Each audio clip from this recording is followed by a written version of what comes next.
children. So, I hope you have understood whatever I taught you in the previous week and this week. Have you?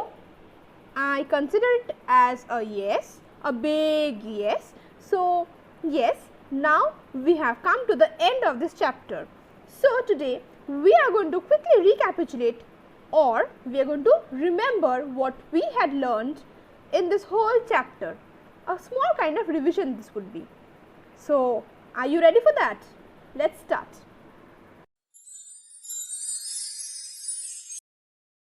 So, what had we learnt about nouns? What are nouns? Words which are used as names of persons, animals, places or things are called nouns. Correct? Correct. Any name, any kind of name of any person, any animal, any place, anything is called a noun. Right. Now, it is also called a naming word. Isn't it? Nouns are also called naming words. We are talking about kinds of noun in this chapter, but we have to also describe what are nouns, otherwise it is very difficult for you to remember what is what. So now since we have known what are nouns, we would be knowing why are nouns called naming words. So do you have any idea why are nouns called naming words? See, I had discussed this in the previous classes. Do you remember that? I think you should remember that, but try to think again and tell me what is it. Do you know? Think properly. Why are nouns called naming words? Why is it called a naming word? Tell me.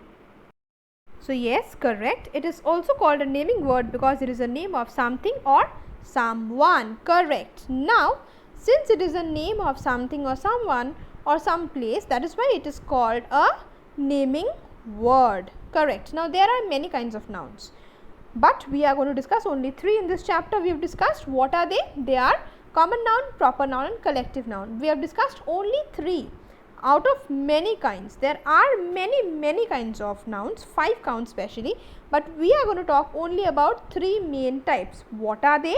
Number 1 is common noun. See this. What is a common noun?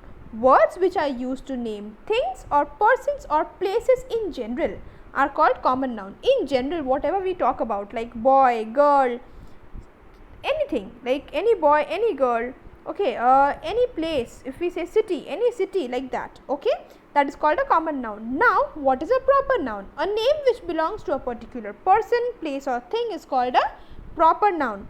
It has a special name for everything and it starts with a capital letter. Alright, what is special name? Special name means the name that has been given to you by your parents or something which has a different kind of name.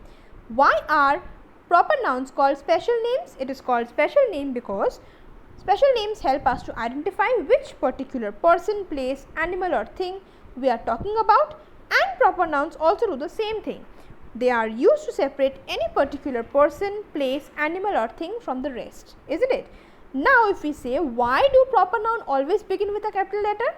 It is because proper nouns are special names which help us to identify a person, and we know that special names should always begin with a capital letter, isn't it? Your name begins with a capital letter or small letter? Capital letter, definitely. Alright, now we move to collective nouns. So, what are collective nouns? A name which is given to a group of or a collection of person or thing taken as one is called a collective noun. Like example, this is a bunch of keys. So, bunch of keys means many keys compiled together, kept together. It's called a bunch of keys, isn't it?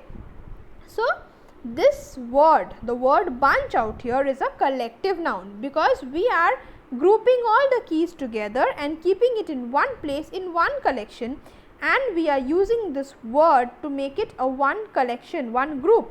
It is a bunch. The word is bunch and that is the collective noun. See, there are certain things that we need to know about collective nouns. The first thing is that the various types of collective noun that we use for the different animals or persons or things. We need to understand, we need to know these. Like suppose there are many like bunch of keys, bouquet of flowers, all these things we need to know, which is what? We have done some exercises, if you remember. See, we saw a herd of cattle, a crowd of people, army consists of soldiers, team, class, these things we had learnt. Now these all things, herd, crowd, army, team, class, these all are collective nouns if you remember clearly. Alright, so you need to learn the collective nouns and remember it so that you can finish the exercises and solve it in a nice way. We had done it in the previous videos. If you have any problem in knowing this, if you haven't seen any of the videos, if you have missed any of the videos, please go back to my YouTube channel and just check it. If you can't check, then do one thing, subscribe the page and then you can see the whole thing. You can see all the types of things that I've taught you are there. All the videos you will find in that page. So I hope you have understood this part. Children, I hope you've understood the chapter, and if you have, please press the like button so that I can understand that you are watching the videos, and also share your feedback through the comment section. Thank you, take care and lots of love. Bye.